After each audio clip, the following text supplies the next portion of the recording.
네, 해외 증시 부진 영향으로 오늘 개파락으로 거래가 시작이 됐는데요. 하락권에서 계속 움직임 나옵니다. 하락폭 늘려나가는 구간이고요. 0.75% 하락하면서 263.05포인트를 현재 선물지수가 지나가고 있습니다. 오늘 외국인들 사주면서 거래가 시작이 됐는데요. 수급 동향 이어서 확인을 해보겠습니다. 현재 외국인 포지션 보신다면 사주고 있습니다. 300계약이 넘는 물량 외국인 쪽에서 사자 우위가 포착이 되고 있고요. 반면에 개인 쪽은 팔자, 기관 쪽에서도 100계약이 넘는 물량을 출회하고 있습니다. 이어서 투자 전략을 세워보도록 하겠습니다. KTB 투자증권 박문서 연구원입니다. 연구원님 안녕하세요. 네, 안녕하십니까? 네, 투자 전략 세워주시죠. 지수 약보합권에 출발했고 현재는 낙폭을 다소 좀 늘려서 2.25포인트 하락한 262.70포인트를 형성하고 있습니다. 최근 연속적으로 유지되었던 박스권 하단이 오늘 개장 초 다소 좀 이탈되는 모습들이 나타나고 있고요. 변동성들도 다소 좀 확대될 양상들이 시장 개장 초에 나타나고 있는 특징적인 사항들입니다.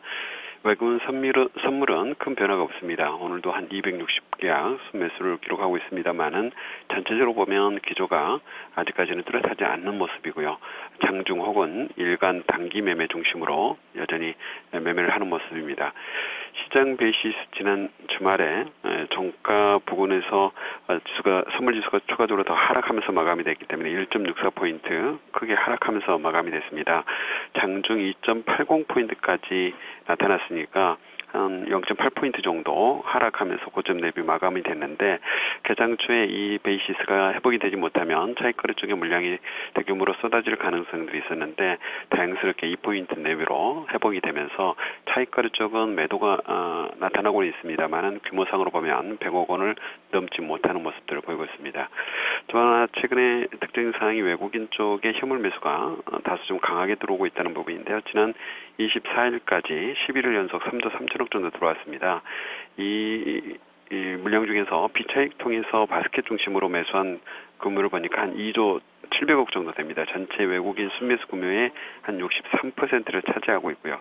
그만큼 외국인들은 선물 시장에서는 뚜렷한 방향성을 보이지는 않고 있지만 현물 쪽에서는 여전히 리스크 자산에 대한 선호 심리가 강하다라는 것들을 읽을 수가 있고요.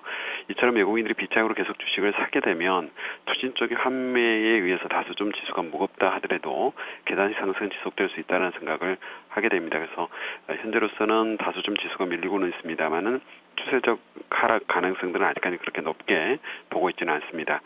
7일 연속 오늘까지 박스권 하단을 계속 테스트하면서 박스권에 착공하는 모습들을 보여주고 있는데요.